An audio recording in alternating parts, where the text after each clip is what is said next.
আমরা ইষ্ট প্রসঙ্গে প্রবেশ করব। শ্রদ্ধেয়া ঈশিতা রায়মা কেরালা থেকে যুক্ত হচ্ছেন ইষ্ট প্রসঙ্গের জন্য, তাকে আহ্বান করছি। শ্রদ্ধেয়া জয়গুরু। ঈশিতা রায়মা কেরালা থেকে। জয়গুরু মা, আপনার ব্যাপ্তিকাল 25 মিনিট। আগে আগে মা। পরম প্রেমময় পরম দয়াল শিশি ঠাকুরের শ্রীপাদ পদ্মে ভক্তিপূর্ণ প্রণাম জানাই পরম আরাধ্যা জগৎ জননী শিশি পরমা রাঙারাতুল শ্রীপাদ পদ্মে প্রণাম জানাই পরম পূজ্যপাদ যুগাচার্য দেব শিশি বরদাস শ্রীপাদ পদ্মে পরম পূজ্যপাদ ও শিশি আচার্য দেবের শ্রীপাদ পদ্মে ভক্তিপূর্ণ প্রণাম জানাই পরম পূজনীয় শিশি অবৃন্দাদার শ্রীপাদ পদ্মে আজ এই শুভদের নয় এখানে উপস্থিত ইষ্টপ্রাণেশ্বর দাদারা, ভক্তিমতী মায়েরা, স্নেহের শিশুরা, সবাইকে যথাযোগ্য স্থানে আমার প্রণাম, শ্রদ্ধা এবং রানন্দিত জয়গুরু জানাই। আজ বড় শুভ দিন, শুভ আবির্ভাব মাস আমাদের পরম প্রেমময় পরম দয়ালের এই 6তম দিনে আপনাদের সঙ্গে যুক্ত হতে পেরে আমি কৃতার্থ হয়ে যাই। পরম দয়ালের পরম কৃপা ছাড়া এটা সম্ভবই ছিল না। দয়াল ঠাকুর, আমার দয়াল ঠাকুর, আপনাদের দয়াল ঠাকুর আর একটা সুপ্রভাত দিলেন আমাদের, তাই না? যে সুপ্রভাতে আমরা সবাই তার গুণকীর্তন করব, তার শ্রীমুখ থেকে নিঃসৃত বাণী শ্রবণ করব এবং তার স্তুতি করব, তাই না? তার দয়া ছাড়া তো তিনি দয়া করেছেন আমার উপর, আপনাদের উপর। ঠাকুর কি বলবো, আপনারা যখন ইষ্ট প্রসঙ্গ করতে বলেন তো বুঝতে পারি না কোথা থেকে কি বলবো। ঠাকুর বলছেন যে এই যে ইষ্টি চলনে যে চলা, এটার মানে দুর্ভোগকে অতিক্রম করে তার পথে চলা। দেখবেন আমরা যাকে এখন ফোন করবো বা খবর নেবো, যারা ঠাকুরের শ্রীপাদ পদ্মে এখন অব্দি যাদের আমরা আনতে পারিনি, দেখবেন তাদের ফোন করলে তারা জানাবেন যে আমাদের শরীরটা খুব একটা ভালো নেই, বা বাড়ির অন্যান্য অনেক অনেক প্রবলেমের কথা বলবেন, দুঃখের কথা বলবেন, দুর্ভোগের কথা বলবেন। কিন্তু আমাদের যখন কেউ জিজ্ঞেস করে কেমন আছেন, আমাদের মুখে এসে যায় আমরা খুব ভালো আছি, কারণ সত্যি আমরা ভালো আছি, তাই না? এই ঠাকুর বলছেন না যে দুর্ভোগ যে মানুষের জীবনে আসবে না সে কি হয়? তার অতীত কর্মফল আছে, অজ্ঞতা আছে, প্রবৃত্তি চলন আছে, পরিবেশের সঙ্গে যে যোগসূত্র আছে, সেই সবগুলি সব নানান ছিদ্রের মধ্য দিয়ে দুঃখটাকে চুইয়ে চুইয়ে দুঃখ আসে। আর দুঃখ চুইয়ে আসার ছিদ্রগুলো বন্ধ করার জন্যই হচ্ছে এই যজন যাজন ঈশ্বর। ঠাকুর নিজের শ্রীমুখে এই কথা বলছেন, তাই না? আমরা সবাই তা জানি। দেখেন, আপনাদের আর আমি কি বলবো, এই যে ইষ্ট চলনে যে চলার চেষ্টা করছি আমি, সেই যখন আপনাদের সঙ্গে কিছু বলবার চেষ্টা করি তখন আচার্যদেব, পরম পূজ্যপাদ আচার্যদেবের আশীষ বচনের কথা, তার আশীষ বাণীর কথা মনে পড়ে। তিনি বলছেন যে মানুষ যা নিয়েই থাকুক না কেন, যাকে নিয়েই থাকুক না কেন, সে পরিবার, বিদ্যা, কর্ম, উপার্জন সবই একদিন না একদিন চলে যাবে। তা সত্ত্বেও এগুলি যখন চলে যায় বা হারালে হতাশায় বুক ভাঙা হয় পরে লোকে। অথচ আমাদের মতন লোক যারা ঠাকুরের শ্রীপাদ পদে রয়েছে, তারপর সে কেমন করে বাঁচবে, কাকে নিয়ে বাঁচবে? সেই এক ও অদ্বিতীয় আমাদের যে আস্থাস্থল, তিনি পরম প্রেমময় পরম দয়াল শিশি ঠাকুর। ঠাকুর আচার্যদেব বলছেন যে ঠাকুর বলেন যে তুই পড়িস না, ধরে থাক, এরপরও তোর আশা আছে। তোর ওই জীবনটা যখন আছে, এই জীবন নিয়ে তুই কিছু না কিছু ঠিক করতে পারবি। আচার্য বলছেন যে তিনি সেই আশার কিরণ, আমার হতাশার মুহূর্তে আর কেউ আমার পাশে থাকে না, থাকে কেউ না, ওই শূন্যতা আর কেউ পূরণ করে দিতে পারে না, এক ও অদ্বিতীয় তিনি ছাড়া, তাই না? পরম পূজ্যপাদ ও আচার্য দেবের মুখ নিঃসৃত এই কথা বারংবার শুনতে ভালো লাগে আমাদের, তাই না? তিনি কেমন করে ঠাকুরকে, তার সঙ্গ না পেলে তো আমরা ঠাকুরকে ধরতে পারছি না, পারবো না। আচার্যদেব কত সরল ভাবে ঠাকুরের কথাগুলো আমাদের বলেন, নিত্য নিত্য নিত্য নূতন ভাবে বলেন, তাই না? তিনি গল্প করতে করতে কিছুদিন আগেও বলেছেন এই কথাটা, যে তাকেও নিজেকে ভেঙে তৈরি করতে হয়েছে। তিনি বলছেন যে আমি শিশি বর্ধার নাতি বলে আমি নিজেকে কোনোদিনও ছাড় দিইনি। তিনি তার বাল্যকালের কথা বলতে গিয়ে বলছেন যে আমি নালা পরিষ্কার করেছি, ঠাকুর বাড়ি ঝাঁট দিয়েছি এবং ভলেন্টিয়ার হয়ে লাইন কন্ট্রোল করেছি। এবং তিনি আমাদের বোঝাবার জন্য একটি কথা বলছেন যে আমি ফুটবল খেলা দেখতে খুব ভালোবাসি, কিন্তু এখন তো আর সময় পাই না। এবার ছেলেদের অনুরোধে শুধু ফাইনাল ম্যাচ দেখেছি। তিনি বলছেন যে সেদিন আর আমার ঘুমের সময় পাইনি, ম্যাচ দেখে নাম ধ্যান করে প্রার্থনা করতে গেলাম, তারপর আমার দৈনিক কার্যক্রম করলাম। আর তিনি বলছেন যে আমি এটা আমার বাবাকে দিয়ে দেখে শিখেছি, পরম পূজ্যপাদ শিশি দাদা। আর শিশি দাদা ঠিক সেই কথা শিশি বর্দার এতে সন্দর্ভে বলেছে। তো এই যে প্রার্থনা থেকে বিরত না থাকা, নাম ধ্যান থেকে বিরত না থাকা, এগুলোর কথা তো বারংবার তিনি বলেছেন। তিনি এই দুটো তিনটে কথা একটু শেয়ার করব, কিছুদিন আগেকার কথা। হ্যাঁ, এই জানি না আপনারা হয়তো অনেকেই, আমি জানি না কারা কারা ডালহাউসে গেছিলেন। এই এপ্রিল মাসে ডালহাউজিতে শ্রীমন্দিরের উদ্বোধন ছিল, আর পরম পূজ্যপাদ আচার্য দেবের নির্দেশ, তার ইচ্ছানুসারে পরম পূজ্যপাদ শিশু অবিন্দা ওখানে উপবিষ্ট ছিলেন, তিনি গেছিলেন। তো এই যে আচার্য পরম্পরার মাধ্যমে ঠাকুরকে যে ভালোবাসা, যে বিশ্বাস অচ্যুত ভাবে রাখা, এটা তো আমরা দেখছি। এখন আমার মতন বয়সের লোকও, প্রবীণ কর্মীরা যারা আছে তারাও, ছোট ছোট গুরু ভাইরা, গুরু বোনেরা, তারাও এই ঠাকুরের এই ধারা, মঙ্গল পথের ধারা, জীবনকে সুশৃঙ্খল করে চলার ধারা, জীবনকে সুস্বাদু করে চলার ধারা, তারা তো সেটা ধরে রেখেছে। তো ডালহাউজির এই কথাটা বলি, হ্যাঁ, যে ডালহাউজিতে পূজ্যপাদ অবিন্দা আসছেন। তিনি রাত্রি 1:30টায় বেরিয়েছেন দিল্লি থেকে, আসছেন।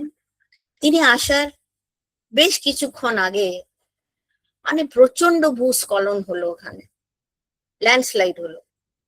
ল্যান্ডস্লাইড হবার আগে থেকে একটু বোঝা যাচ্ছিল যে ল্যান্ডস্লাইড হওয়ার সম্ভাবনা। এই যে ছোট ছোট গুরু ভাইরা, প্রবীণ যারা কর্মী, যারা অবিন্দাকে ধরে ঠাকুরকে ভালোবাসে, তাই না, তারা সেই ল্যান্ডস্লাইডের ভেতরে ঢুকে, যেটা ওখানে ন্যাশনাল যে ডিজাস্টার রিলিফ টিমটা করতে পারেনি, সেটা তারা করলো। ল্যান্ডস্লাইডের থেকে যত মেটেরিয়ালস গুলো রাস্তার উপরে এসে পড়লো, পাহাড় টুটে পড়লো, সে সবগুলো তারা সরাতে সরাতে সরাতে সরাতে, যাতে পরগামী আসার যারা আছেন, পূজ্যপাদ অবিন্দা আসবেন এবং অবিন্দার আসার পরেও যারা আসবে প্রত্যেকটা জনপ্রাণীর জন্য তারা সেই পাহাড় সরালো নিজে হাতে। পরের দিন ওখানের ডিস্ট্রিক্ট অথরিটিজ এসে বলছে যে যেটা আমরা কোনোদিনও নিজেরা করতে পারিনি সেটা এই ছোট ছেলেগুলো করিয়ে দেখান। তো এইটা কি করে সম্ভব? তাকে না ভালো ভেবেছে, তাকে যে ভালোবাসে, তার মানে তাকে তারা সব সময় আনন্দে দেখতে চায়, তাই না? আরেকটি ছোট্ট ঘটনা, মানে ডালহাউসির তো অনেকে আপনাদের মধ্যে যারা যারা গেছেন দেখেছেন যে পুরো হিমাচল প্রদেশ, উত্তরাখণ্ড, শুধু ডালহাউসি না, তার আশেপাশে গ্রাম এলাকা বা ডিস্ট্রিক্ট গুলো না, পুরো মানে স্টেট থেকে লোকে জনসমুদ্র হয়েছিল। আর যাদের সৌভাগ্য ছিল পূজনীয় অবিন্দার দর্শন যারা পেয়েছে বলেছে যে আপনাদের শুনলাম তিনি গুরুপুত্র, এরকম ভাবে তারা বলছে যে আমরা আজ পর্যন্ত এত সুন্দর যে মানুষ হয় তা দেখিনি। যাই হোক, আরেকটু কথা বলি। এই বোধহয় এটা ওই 2-3-4 মাসের আগেকার কথা। দিল্লি ইউনিভার্সিটিতে একটা সেমিনার হবে, হ্যাঁ, সেটা ঠাকুরকে নিয়ে হবে, বি কনসেন্ট্রিক অ্যাসপায়ার বলে একটা সেমিনার হবে। অবিন্দার খুব ইচ্ছা, আর পরম পূজ্যপাদ ও শ্রী আচার্যদেবের তার ইচ্ছা অনুসারে, অবিন্দার ইচ্ছা। আর এই দিল্লি ইউনিভার্সিটি যে সেমিনারটা হবে তার জন্য সবাই গেছে, হ্যাঁ, অনেকে আমরা প্রস্তুত রয়েছি। অনেক ছেলে মেয়েরা, ছাত্র ছাত্রীরা তারা করেছে, কি বলে, তারা রেজিস্টার করেছে সেই সেমিনারের জন্য। হঠাৎ করে কি হলো যে কারফিউ লেগে গেল দিল্লি ইউনিভার্সিটিতে। ছাত্রদের ভেতরে একটা সংঘর্ষের অবস্থা হতে সেখানে 144 লাগিয়ে দেওয়া হলো। 144 লাগিয়ে দেওয়া মানে তো আপনারা বুঝছেন, কেউ অ্যাসেম্বল করতে পারবে না। Any person, more than 5 persons cannot assemble. পরের দিন 9টায় এই সেমিনার রয়েছে, আর এই কারফিউটা লেগেছে প্রায় 9টা নাগাদ রাত্রিরে। সেই দিন আমি দেখলাম যারা পরম পূজ্যপাদ আচার্যদেবকে ভালোবাসে, ওই এক নির্দেশে যারা চলতে জানে, যারা পরম পূজনীয় অবিন্দার শ্রীমুখে হাসি দেখতে চায়, সেই ছেলে মেয়েগুলি ইম্পসিবল কে পসিবল করলো। সেমিনারের জায়গা দিয়ে দিতে হলো, সেমিনার হবে না এরকম ভাবে একটা যখন সন্দেহ এলো, পরম পূজনীয় অবিন্দা বললেন তোরা ওই দিল্লি ইউনিভার্সিটি ক্যাম্পাসের থেকে একটু দূরে একটা জায়গা খোঁজ। ছেলে মেয়েগুলো খুঁজে বের করে প্রত্যেকটা স্টুডেন্টকে ডেকে বললো যে তোরা বাবা দয়া করে আসিস। আর জানেন, যটা বাচ্চা রেজিস্টার করেছিল তার থেকে ডবল বাচ্চা এসে সেই সেমিনারে যুক্ত হল। কেন এগুলো কি করে তারা করছে? এই যে ঠাকুর মহা মঙ্গলের পথে যে রথ ছেড়ে দিয়েছে, সে রথকে তো কারুর থামাবার ক্ষমতা নেই। হ্যাঁ, ঠিক সেরকম ভাবে আর একটি কথা বলি, আমাদের এই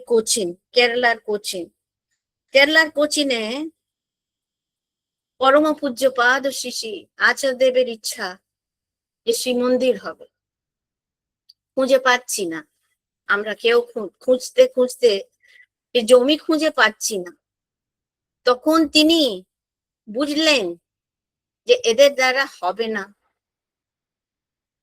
তিনি দয়া করলেন, সে যে জায়গায় তিনি চাইছেন যে শ্রীমন্দির আরম্ভ হোক সেই জায়গার কোঅর্ডিনেটস গুলো দিয়ে দিলেন তিনি নিজে ল্যাটিটিউড লঞ্জিটিউড গুলো দিয়ে দিলেন। ন্যাশনাল হাইওয়ের ওপর হবে সেটাও বলে দিলেন। যেখানে ওয়াটার ক্রাইসিস আছে সেখানে এই জায়গায় কোনো ওয়াটার ক্রাইসিস হবে না, গভীর জল রয়েছে, কুয়োর জল, সে জায়গা তিনি বলে দিলেন। আমাদের কিচ্ছু করতে লাগেনি দাদা মায়েরা, সত্যি আপনাদের বলছি। শুধু ওইখানে আমরা গেলাম, কারণ কোঅর্ডিনেটস তো পরম পূজ্যপাদ তিনি দিয়েই দিয়েছেন।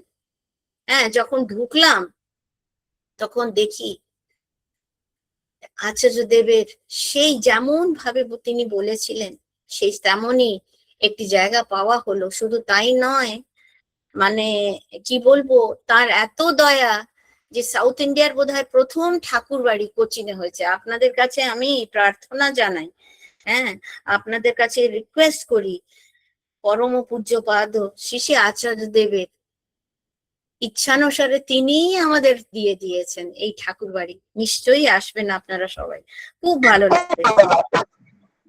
এই সময় যদি হয়ে গেছে আমি এখানেই শেষ করব, মানে সেই বলছি আর কি বলবো।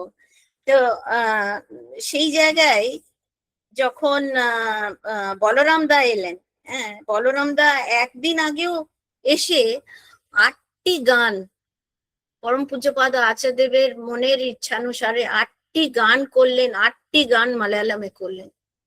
কি যে অপূর্ব গান তিনি করলেন, যে মালয়ালিরা বলছে যে এর থেকে স্পষ্ট আর মালয়ালামে গান হয় না। এটা সব সম্ভব শুধু তার দয়ায়। তাই এই কথা প্রসঙ্গে যে আচার্যদেব কিছুদিন আগে বললেন না, তিনি বললেন যে আর তিনি কখনো কখনো ঠাকুরের এই পরশ পাওয়ার জন্য, তিনি তো ঠাকুর আর তিনি ঠাকুরের চেতনা প্রতীকী তিনি, কিন্তু আমাদের তো বোঝাতে হবে, কেন আমি তো একটা সাধারণ গণ, তা বোঝাবার জন্য বলছেন যে তিনি অনেক সময় রাত্রির 1টা-2টো নাগাদ একা একা ঠাকুর বাংলায় যেতেন। এই কিছুদিন আগেও তিনি নিজের শ্রীমুখে বলছেন যে ওখানে গেলে যেন ঠাকুরকে আরো প্রত্যক্ষভাবে অনুভব করা যায়। তো সব জায়গায় আমরা আচার্য সঙ্গ না করলে তো ঠাকুরকে পাবো না। এই যে তিনি শেষ কথা যে বলছেন যে এই বাধা বিপত্তি যে আসে, বাধা জীবনকে আরো সুস্বাদু করে তোলে। বোঝেন তো, কেউ আমাদের এই কথাটা বোঝাতে পারবে যে বাধাকে স্বাগত করো, কারণ বাধা এলেই শুধু জীবনে সুস্বাদু সেই জীবনটা হবে, তাই না? তিনি বলছেন তাই এই যে ইষ্টনিষ্ঠা নিয়ে যে তিনি বলছেন, ঠাকুর বলেছেন যে ইষ্টনিষ্ঠাই মুক্তি তোমার, ইষ্টনিষ্ঠাই পরাগতি, ইষ্টনিষ্ঠাই ব্রাহ্মের পথ, নিষ্ঠাই তোমার জীবন গতি। তাই আচার্যদেবের সেই কথা বারংবার মনে পড়ছে আজ আপনাদের সঙ্গে বসে, যে আমরা তো ক্ষণিকের অতিথি, কতদিন আছি কতদিন থাকবো কেউ জানি না, এর মধ্যেই ভালো কাজ যা আছে তা করতে হবে। ভালো কাজ মানে তাকে ভালোবাসার কাজ, তাই না? থেমে থাকা তো আমাদের চলবে না, বয়স বাড়বে, কিন্তু এই অল্প বয়সীদের সাথে পাল্লা দিয়ে কাজ করে তাদের হারিয়ে দিতে হবে, এই কথাটা আচার্যদেব বলছেন। যে ঠাকুরের কাজ করার এই ইচ্ছাটাকে সব জাগৃত রাখতে হবে, সব সময় ভাবতে হবে যে তোমায় আমি, এই যে আমার মন যদি কখনো সরে, তার মানে আমি দুর্বল হলাম, দুর্বল হওয়া মানে আমার সুরত দুর্বল হলো মানে আমি সেই সুরতকে সেই ইন্ধন দিচ্ছি না। তাই ঠাকুর বলছেন যে সুরতে তেমনি ইন্ধন দিলে তবে সে বাড়ে। সুরতে ইন্ধন দেওয়া মানে গুরুর নির্দেশ অনুসারে চলা। এই আরো অনেক কিছু শেয়ার করবো আর একটা কোনো দিন, আপনাদের কাছ থেকে অনেক কিছু শুনবো। আজ তো যখন এই কীর্তন হচ্ছিল এবং তার আগে যখন 2টি গান হলো, যেন মনে হলো যে দেওঘরেই আমরা রয়েছি আর তার স্নেহের পরশ পাচ্ছি। যে পরশ আমরা স্নেহের পেয়েছি, যে আনন্দ আমরা পেয়েছি, যে আনন্দের অধিকারী তিনি আমাদের করে দিয়েছেন, সেই আনন্দ যেন বিতরণ করতে পারি, ঠাকুরের সেই প্রকাশ বিতরণ করতে পারি। আপনারা সবাই খুব ভালো থাকবেন, আনন্দে থাকবেন আর অপরকে আনন্দ দেবেন। আপনাদের সুস্থ, স্বস্থ, সুদীর্ঘ, সুন্দর, আনন্দময় জীবনের প্রার্থনা পরম প্রেমময় পরম দয়ালু শ্রীপাদ পদ্মে করে আমি নিজের বাক্যকে বিরাম দিই। সবাই ভালো থাকবেন, আনন্দিত। জয় গুরু, বন্দে পুরুষোত্তম। অনেক আগে মা বিরাম দিলেন, ছোট ছোট করে তার চলমানতার কথা আমাদেরকে জানালেন, এবং মা যেখানে রয়েছেন সেখানের মন্দিরে তারই রেতধারার পরশ তারা সেখানে সবার সঙ্গে বিতরণ করেছেন, সেই আস্বাদন করেছেন, তার কথাগুলো আমাদেরকে জানালেন। শ্রদ্ধেয়া ঈশিতা রায় মা আইএএস অফিসার কেরালা থেকে যুক্ত হয়ে আমাদেরকে এই ইষ্ট কথা বিতরণ করলেন। মায়ের জন্য আরো থেকে আরো তর সুস্থ স্বাস্থ্য দীর্ঘ জীবন প্রার্থনা রাখছি প্রিয় পরমের রাতুল চরণে। এভাবেই হয়তো আবারও কোনো একদিন আরো ইতি কথাগুলো আমাদের কাছে জানিয়ে যাবেন, সেই প্রার্থনা রইল। এ পর্যায়ে